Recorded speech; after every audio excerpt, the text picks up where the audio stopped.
കിഴക്കൻ കേരളത്തിലെ മലയോര ഗ്രാമമായ കള്ളിപ്പാറയിലെ ഒരു പഴയ ഹോസ്റ്റലിൻ്റെ ടെറസിൽ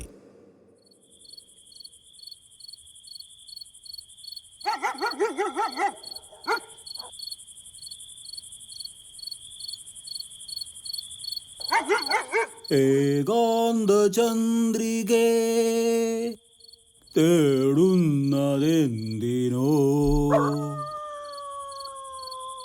ഈ ടെറസിലേക്ക് വരാനാണല്ലോ പറയണ കേട്ടെ. ഇവിടെ അടുത്തൊന്നും ആൾ താമസമൊന്നുമില്ലേ? മനസമാധാനത്തോടൊരു പുക എടുക്കാൻ പറ്റിയിട്ട് ദിവസം കുറേയായി. ഇവിടെ ആവുമ്പോൾ ആരും കാണുകയില്ല.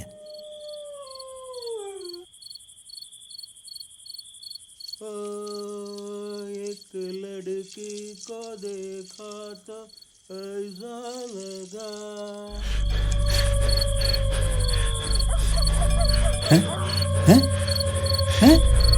എന്താ ഞാൻ കളരിയാണ്. അഭ്യാസം എൻ്റെ അടുത്ത് വേണ്ട.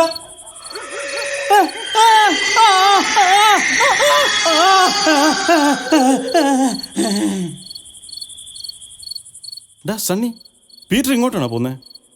അവനെ ഈ രാത്രി സഞ്ചാരം ഇത്തിരി കൂടുതലാണ്. ആരത്?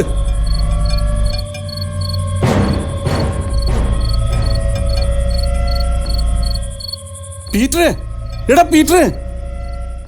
അയ്യോ ചോര! ഇവന് ബോധം പോയല്ലോടാ. ആരും ഇവനെ അപായപ്പെടുത്താൻ നോക്കിയതാ. ഉടനെ ആശുപത്രിയിൽ എത്തിക്കണം. ഇവിടെ അടുത്തേതാ ഹോസ്പിറ്റൽ? ഒരു 5 കിലോമീറ്റർ പോയാൽ മരിയ ഹോസ്പിറ്റൽ ഉണ്ട്. വേഗം എടുക്ക്.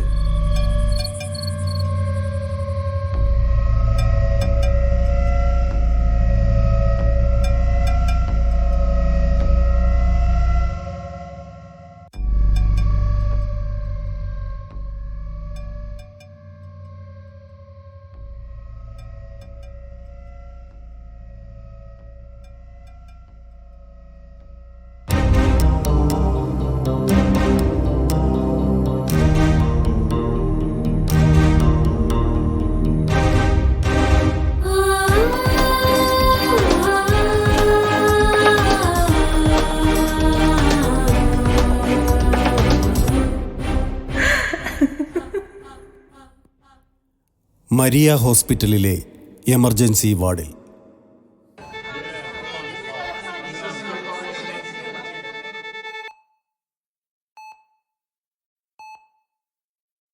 പേടിക്കാനൊന്നുമില്ല. It's A shock out of year. അല്പം ബ്ലഡ് പോയിട്ടുണ്ട്. രക്തം ആവശ്യമുണ്ടെങ്കിൽ പറയാം. Okay? Thank you doctor Arun. ഞങ്ങൾ അല്പം കൂടി താമസിച്ചിരുന്നെങ്കിൽ. എന്താണ് ആക്ച്വലി സംഭവിച്ചത്? നിങ്ങൾ എവിടുന്നാ വരുന്നത്? ഞങ്ങൾ കള്ളിപ്പാറയെന്നാ വരുന്നത്. അവിടെ പുതുതായി തുടങ്ങിയ ഫെർട്ടിലൈസർ ഫാക്ടറിയിൽ ജോലിക്ക് വന്നതാ ഞങ്ങൾ. എൻ്റെ ഒരു പരിചയക്കാരൻ വഴി കിട്ടിയതാ. ഫാക്ടറിയുടെ അടുത്തുള്ള പഴയ ഹോസ്റ്റലിലെ മുറിയെടുത്ത് ഈ നങ്ങ മാറിയതേ ഉള്ളൂ. രാത്രി ആയപ്പോൾ പീറ്ററെ കണ്ടില്ല. ഞങ്ങൾ അവനെ അന്വേഷിച്ച് ടെറസിലേക്ക് ചെന്നു. ഞങ്ങൾ ടോർച്ചടിച്ച് നോക്കുമ്പോൾ ഒരു കറുത്ത രൂപം പീറ്ററെ കഴുത്തിൽ പിടിച്ച് കൊല്ലാൻ ശ്രമിക്കുന്ന കണ്ടത്. ഞങ്ങൾ ഓടിച്ചെന്നപ്പോഴേക്കും അതവിടുന്ന് ഓടിക്കളഞ്ഞു. Like what I expected. എന്തോ ഒരു അബ്നോർമാലിറ്റി ഇതിലെനിക്ക് തോന്നി. എന്നാ ഡോക്ടറെ, ഭയപ്പെടാൻ എന്തേലും? 5 വർഷം മുമ്പ് മോറിസ് ബംഗ്ലാവിൽ വെച്ച് ഇതുപോലെ ഒരു മിസ്റ്റിക് പവർ ഞാൻ അനുഭവിച്ചറിഞ്ഞതാണ്. എമർജൻസി ആയിട്ട് ഒരു പേഷ്യൻറ്റിനെ നോക്കാൻ പോയതാണ് ബംഗ്ലാവിൽ.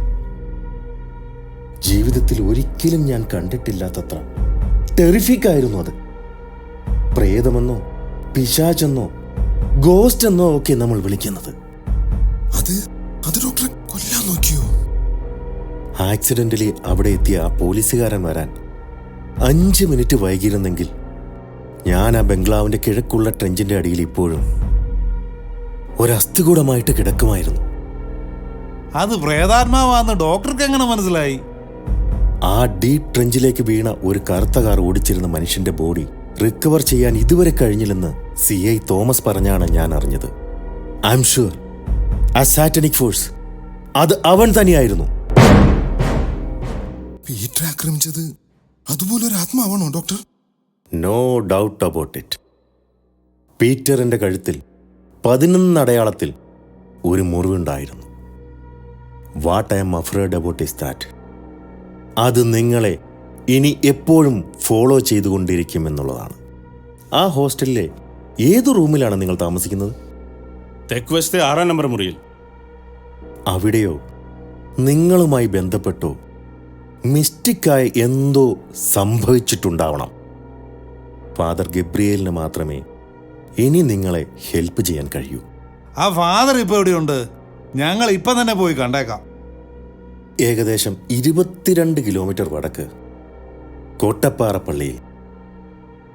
ഡിവൈൻ പവറുകളുള്ള ഫാദറിന് ചിലപ്പോൾ ഇതിനൊരു പരിഹാരം കണ്ടെത്താൻ കഴിയും. വഴിയിൽ എന്ത് ഡിസ്റ്റർബൻസസ് ഉണ്ടായാലും നിർത്താതെ മുന്നോട്ട് പോവുക. Take good care of Peter. Okay doctor, thank you.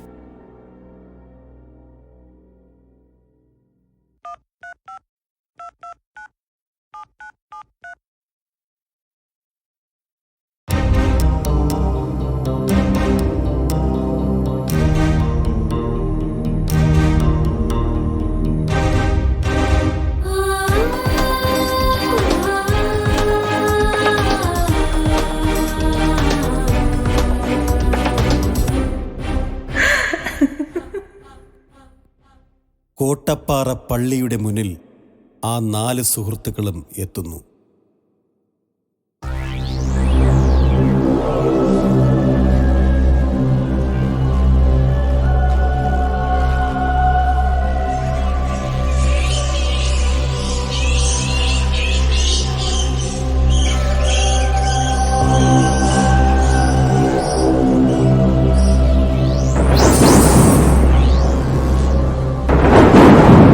ഇതെവിടെയാണാവേ നമ്മൾ വന്ന് എത്തിപ്പെട്ടിരിക്കുന്നത്?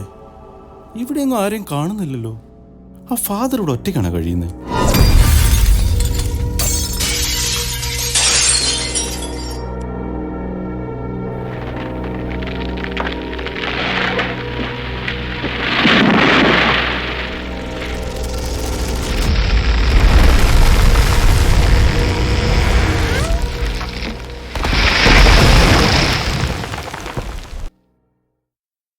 ഓ, നമ്മളിപ്പോ ഒരു വള്ളിക്കെട്ടിൽ നിന്ന് മറ്റൊരു വള്ളിക്കെട്ടിലേക്കാണ് പോകുന്നത്.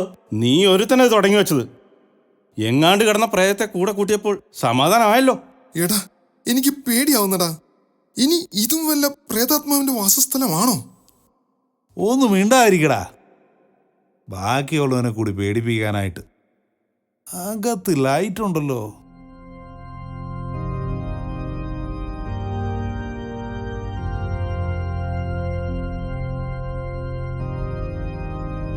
അവിടെ തന്നെ നിന്നോളൂ, ഞാൻ അങ്ങോട്ട് വരാം.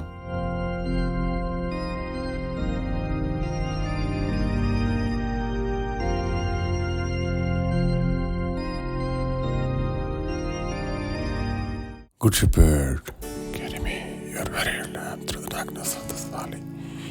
Comfort me with the steady beat of your good heart, and settle me with the spells of your eternal love. Amen.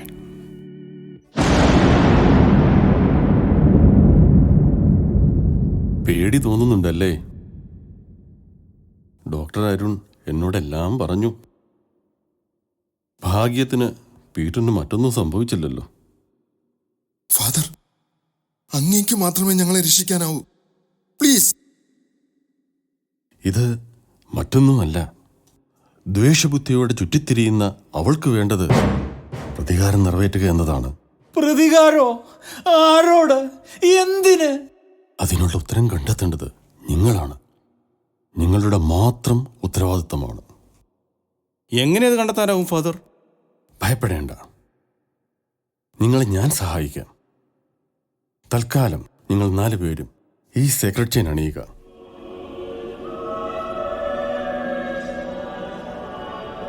ഒരു കാരണവശാലും ഈ മാല നിങ്ങളുടെ ദേഹത്തു നിന്നും ഊരരുത്. വളരെ നന്ദിയുണ്ട് ഫാദർ. നിൽക്കൂ. ഈ രാത്രിയിൽ നിങ്ങൾ ഇനി യാത്ര ചെയ്യേണ്ട. ഈ ചർച്ചിന്റെ ടവറിൽ നിങ്ങൾക്കിന്ന് വിശ്രമിക്കാം.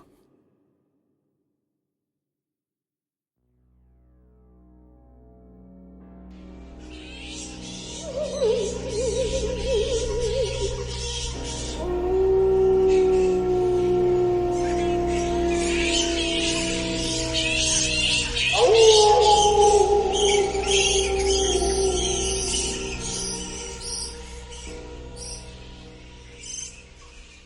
അലക്സേ, എടാ നീ ഇതുവരെ ഉറങ്ങിയില്ലേ? എനിക്ക് ഭയങ്കരമായിട്ട് പേടിയാവുന്നടാ. എന്തൊരു മരണചക്രത്തിലാടാ സണ്ണി നമ്മളീ വന്ന് പെട്ടേക്കണേ.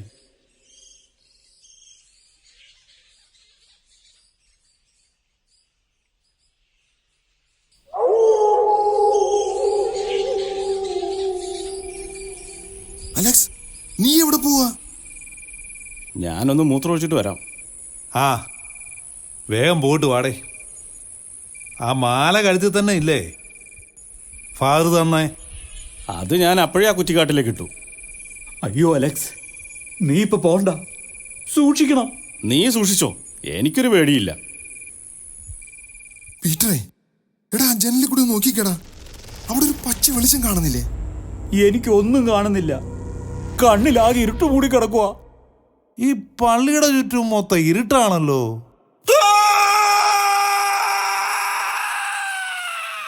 ആരുടെ കരച്ചിലാടാ അത്? അലക്സ് തിരിച്ചു വന്നൂലല്ലോ. നമുക്ക് ഫാദറിനെ പോയി വിളിച്ചാലോ? അടങ്ങിയങ്ങാൻ കിടന്നോ, അവൻ വന്നോളൂ.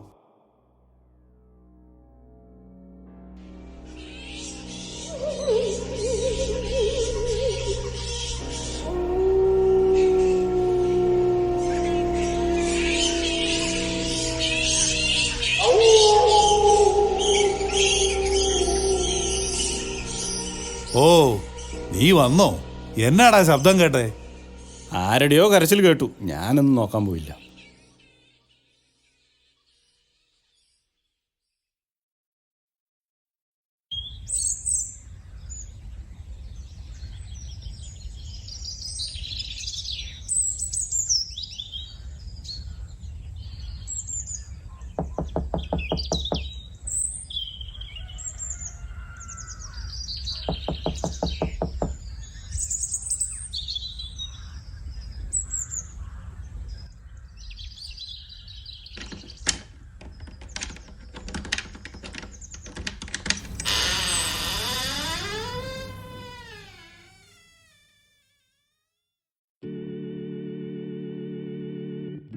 നിങ്ങൾക്ക് അത്ര സുഖകരമായ രാത്രി ആയിരുന്നില്ല അല്ലേ? ഞങ്ങൾക്കാർക്കും ഉറങ്ങാൻ പറ്റിയില്ല ഫാദർ. ഇടയ്ക്കെപ്പോഴും ആരോ കരച്ചിൽ കേൾക്കുന്നുണ്ടായിരുന്നു. ഇവിടെ അടുത്ത് റോസ് കോട്ടേജിലെ വാച്ച്മാൻ വർക്കിച്ചൻ രാത്രി മരണപ്പെട്ടു. അതൊരു സ്വാഭാവിക മരണമായി എനിക്ക് തോന്നുന്നില്ല. ഫാദർ, ആ പിശാചിന്റെ സാന്നിധ്യം ഞങ്ങൾക്ക് ശരിക്കും അനുഭവപ്പെട്ടിരുന്നു. ആ കറുത്ത രൂപം ഞാൻ വീണ്ടും ജനാലയ്ക്ക് വെളിയിൽ കണ്ടിരുന്നു. സംശയമില്ല, നിങ്ങളിൽ ഒരാൾക്കുണ്ടാകേണ്ട ഫേറ്റാണ് ആ വാച്ച്മാൻ ഉണ്ടായത്. നിങ്ങൾ ഹോസ്റ്റലിലേക്ക് പൊയ്ക്കോളൂ.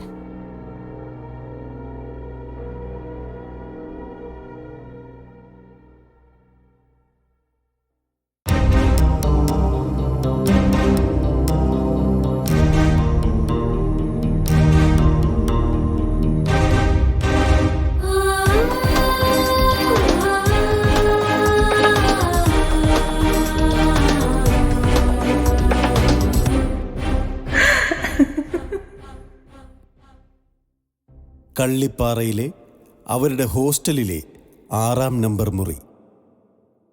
നമ്മൾ ഈ മുറി എടുത്തിട്ട് ഒരു ദിവസം പോലും ഇവിടെ തേച്ച് നിൽക്കാൻ പറ്റിയിട്ടില്ല. ആ ഫാദറിന്റെ അടുത്ത് പോയത് കൊണ്ട് ജീവനെങ്കിലും ബാക്കിയുണ്ട്. നമ്മുടെ മുറിയിൽ ആരും ഉണ്ടല്ലോ. ഇയാളെങ്ങനെ അകത്ത് കയറി?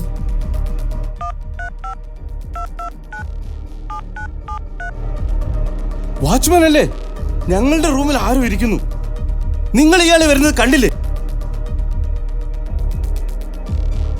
അയ്യോ, ഇത് ഡോക്ടർ അരുണല്ലേ? എടാവേ, ഇയാള് മരിച്ചു പോയല്ലോ.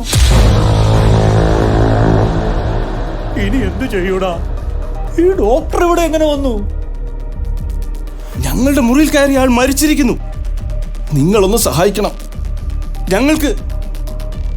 നീ എന്നാത്തിനാണ് അയാളെ വിളിച്ചു പറഞ്ഞേ? എന്നാ ചെയ്യണമെന്ന് ആലോചിക്ക്. ഡോക്ടർ നമ്മുടെ മുറി വെച്ചാ മരിച്ചെന്നറിഞ്ഞാ നമ്മളെ സംശയിക്കും. അല്ലെങ്കിലും സംശയിക്കില്ലേ? ബോഡി ഇവിടെ എങ്ങനെ വന്നു എന്നതിന് നമ്മൾ ഉത്തരം പറയണം. രണ്ടായാലും പോലീസിന്റെ ഇടി ഉറപ്പാ. നീ ഒറ്റ ഒരുത്തൻ കാരണം ഇതെല്ലാം ഉണ്ടായേക്കണത്. എവിടെയോ കിടന്ന പ്രേതത്തിനെ കൂടെ കൂട്ടിക്കൊണ്ടുവന്ന നീയാ. അതെ, അതിന് പ്രതികാരം ഇവനോടാണ്. കൂട്ടത്തിൽ ബാക്കിയുള്ളവരും പെട്ടു.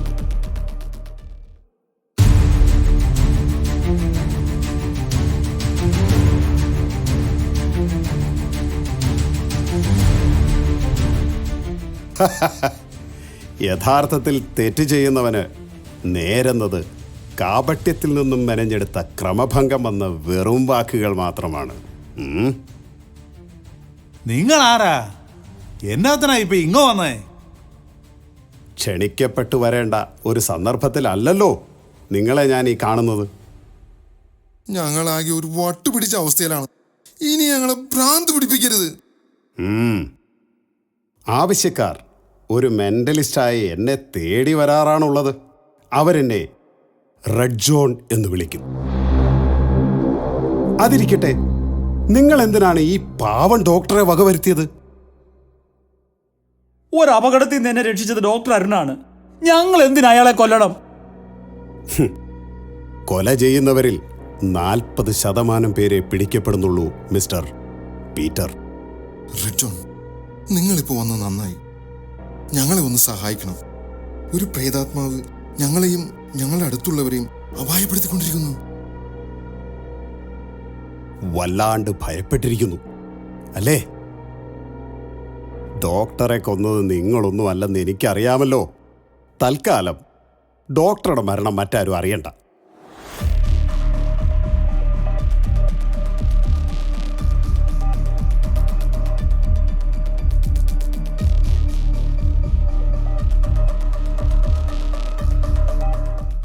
റെഡ് ജോൺ, ഞങ്ങൾക്ക് ഇതിൽ നിന്ന് എങ്ങനെ രക്ഷപ്പെടാമെന്ന് പറയൂ. എല്ലാവരും ഇവിടെ ഭയപ്പെട്ടിരിക്കുക. മരണശേഷം ഭയമെന്നൊന്നില്ല അലക്സ്. അത് ജീവിച്ചിരിക്കുന്നവർക്ക് മാത്രം. ഈ മുറിയിൽ താമസിക്കുന്ന നിങ്ങളിൽ ആരോടോ എമീലിയയ്ക്ക് അതിയായ അറ്റാച്ച്മെൻ്റ് ഉണ്ട്. അത് നിങ്ങൾ തന്നെ കണ്ടെത്തണം. അതൊരു നിയോഗമാണ്. എമിലിയോ? ആരാ അവള്? നിങ്ങൾ അന്വേഷിക്കുന്ന, അല്ല, നിങ്ങളെ അന്വേഷിക്കുന്ന ആ പ്രേതാത്മാവ്.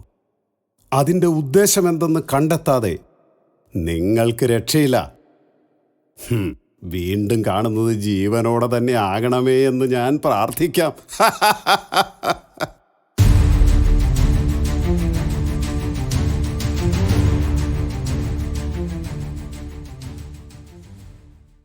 എന്താടാ കിഷോറെ, അലക്സേ, നമ്മളിനി ചെയ്യുക? പീറ്ററെ, നീ അറിയോ ഈ എമിലിയെ? നീ എന്താ അവളോട് ചെയ്തത്? കർത്താവാണ്, എനിക്കറിയത്തില്ല. ദേ, ഇതാ ഡോക്ടറെ ഫോണാന്നാ തോന്നണേ. ഇതിലൊരു വീഡിയോ റെക്കോർഡ് ചെയ്ത് മുഴുമിപ്പിക്കാതെ വെച്ചിട്ടുണ്ടല്ലോ.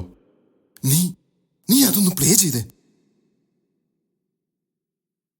ഹായ് ഫ്രണ്ട്സ്, ഞാൻ ബേസിക്കലി സർപ്രൈസസ് ഇഷ്ടപ്പെടുന്ന ഒരാളാണ്. അതുകൊണ്ടാണ് ഈ വീഡിയോയും ഒരു സർപ്രൈസായി ഞാൻ ചെയ്യുന്നത്.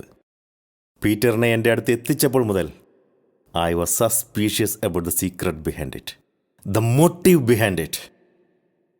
എൻ്റെ ഈ ഫോണിലുണ്ടായ ലൊക്കേഷൻ ആ ഹോണ്ടഡ് 11, അതെ, ഞാനത് കണ്ടെത്തി.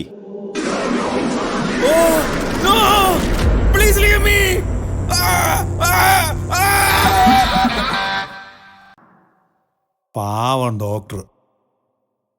നമ്മളെ രക്ഷിക്കാനുള്ള ശ്രമത്തില് ആ പിശാച് അദ്ദേഹത്തെയും കൊന്നു. മരിക്കുന്നതിന് മുന്നേ ഡോക്ടർ ഒരു ഹോണ്ടഡ് 11 കുറിച്ച് പറഞ്ഞില്ലേ? എന്തായിരിക്കും അത്? അതെ, എന്താണ് ഈ ഹോണ്ടഡ് 11? ഈ ഫോണിൽ അതിന്റെ ലൊക്കേഷൻ ഉണ്ടെന്നല്ല അയാള് പറഞ്ഞേ. എടാ അലക്സേ, നീ എന്ന് പോയി നോക്കടാ. ഇവന്മാരെ ഒന്നും വിട്ടാൽ ശരിയാവത്തില്ല. നീ ഫാദർ തന്നെ ഈ ചെയിൻ ഇട്ടിട്ട് പോയാ മതി. ഒന്ന് പോടാ, ചങ്കുറപ്പില്ലാത്തവൻ.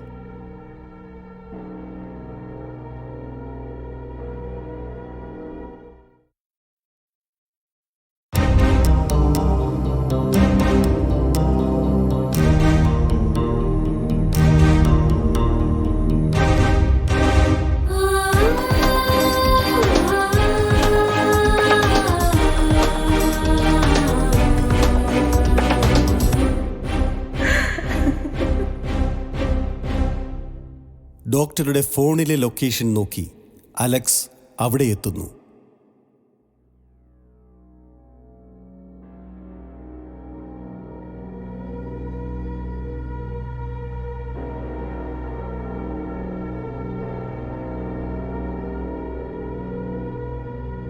ഇവിടൊന്നും കാണുന്നില്ലല്ലോ.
കഷ്ടം.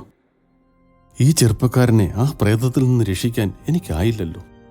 ഓ glorious archangel Saint Michael, Prince of Heavenly Host, defend us in battle and the struggle which is ours against principalities and powers, against the rulers of the world of darkness, against spirits of evil in high places.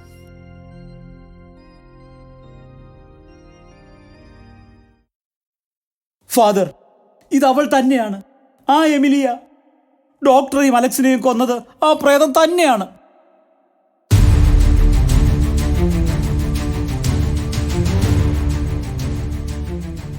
എമീലിയയുടെ ലക്ഷ്യമെന്തെന്ന് അവൾ പല ആവർത്തി വ്യക്തമാക്കിയതല്ലേ Peter? ഞങ്ങൾ ആ hostel മുറിയെ കയറിപ്പോ മുതൽ ആ പ്രേതം ഞങ്ങളെ പിന്തുടരുന്നുണ്ട്. ഇപ്പോഴിതാ അലക്സിനെയും. റെഡ് ജോൺ, താങ്കൾക്ക് എമിലിയെ എൻ്റെ മുന്നിൽ എത്തിക്കാൻ കഴിയുമോ? എമിലിയെ ഞാനിപ്പോൾ കാണുന്നുണ്ട്. ആ സ്പിരിറ്റിനെ ഞാൻ ഫാദറിന് കാട്ടിത്തരാം. പക്ഷേ അതിനു മുമ്പ് നിങ്ങളെല്ലാവരും ഞാൻ പറയുന്നത് ശ്രദ്ധിച്ച് കേൾക്കണം. യെസ് റെഡ് ജോൺ, നമുക്ക് ഇവരെയെങ്കിലും രക്ഷിക്കണ്ടേ?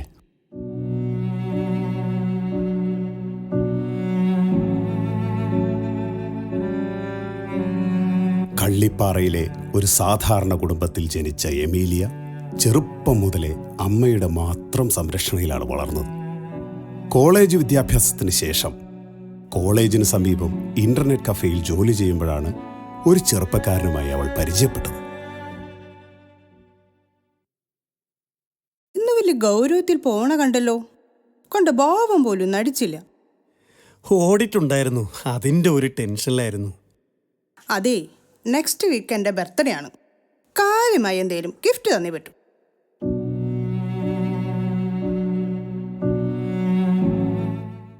അതെ, അമ്മയ്ക്കെന്തോ സംശയം തോന്നിയിട്ടുണ്ട് കേട്ടോ.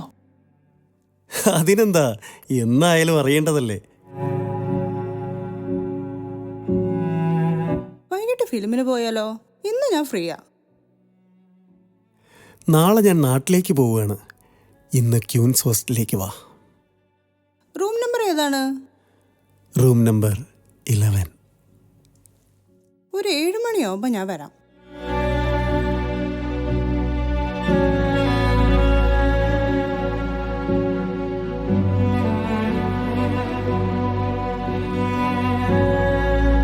ക്വീൻസ് ഹോസ്റ്റലിൻ്റെ, ദാറ്റ് മീൻസ് ഈ ഹോസ്റ്റലിൻ്റെ 11-ാം നമ്പർ മുറിയിലേക്ക്, അതായത് നമ്മൾ ഇപ്പോൾ നിൽക്കുന്ന ഈ മുറിയിലേക്ക് കയറി വന്ന എമിലിയെ പിന്നീട് ആരും കണ്ടിട്ടില്ല. നിസ്സഹായയായ അവളുടെ അമ്മയ്ക്കറിയാമായിരുന്നു അവളെ ചതിച്ചു കൊലപ്പെടുത്തിയത് അവളുടെ കാമുകനായ ചെറുപ്പക്കാരനാണെന്ന്.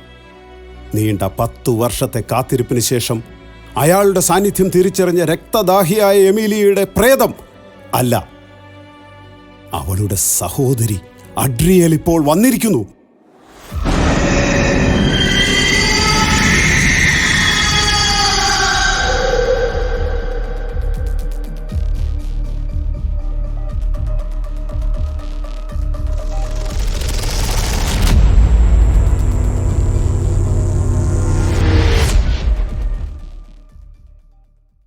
എമിലിയ,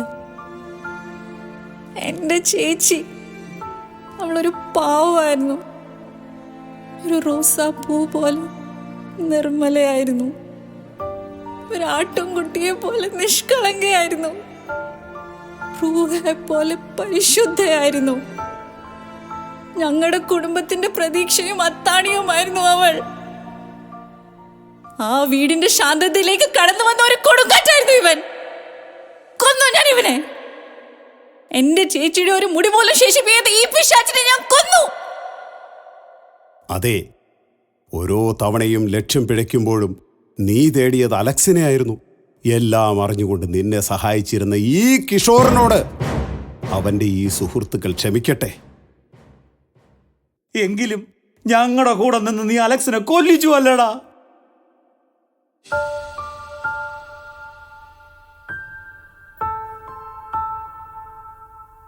നിനക്കറിയാവോ, കോളേജിൽ ഒരുമിച്ച് പഠിക്കുമ്പോൾ മുതൽ എനിക്കിഷ്ടമായിരുന്നു എമിലിയെ. എന്നാണോ അവളോടൊട്ട് ചോദിക്കാനും തോന്നിയിട്ടില്ല. ആ പാവത്തിനെ ഇവനാണ് കൊന്നറിഞ്ഞപ്പോ മുതൽ ഞാൻ ഇവനെ ഉന്നം വെച്ചതാ. നമ്മുടെ ഹോസ്റ്റലിന്റെ ടെറസില് യവനെ എത്തിക്കാൻ ആദ്യം നോക്കിയെങ്കിലും അവിടെ എത്തിയ നീ കാരണം അത് നടന്നില്ല. പള്ളി വെച്ച് അവനെ കൊല്ലാനുള്ള ശ്രമത്തില് പാവം വാച്ചുമാൻ കൊല്ലപ്പെട്ടു. ഇതെല്ലാം അറിഞ്ഞ ഡോക്ടറെ ഞങ്ങൾ തീർത്തു. അവസാനം അവൻ എൻ്റെ എമിലിയെ കൊന്ന ഈ 11-ാം നമ്പർ മുറിയിൽ ഞാൻ അവനെ എത്തിച്ചു. അഡ്രിയലിന് അവളുടെ പക തീർക്കാനായിട്ട്. പക്ഷേ നിങ്ങൾ രണ്ടുപേരും നിയമത്തെ നേരിടേണ്ടി വരുമല്ലോ. എന്റെ ചേച്ചിയുടെ ഘാതകനെ കണ്ടെത്താത്ത നിയമത്തെ നേരിടാൻ ഞാൻ എപ്പോഴേ തയ്യാറാണ്. എമിലിയുടെ ആത്മാവിന്റെ പ്രതികാരം ഇതോടെ അവസാനിക്കട്ടെ.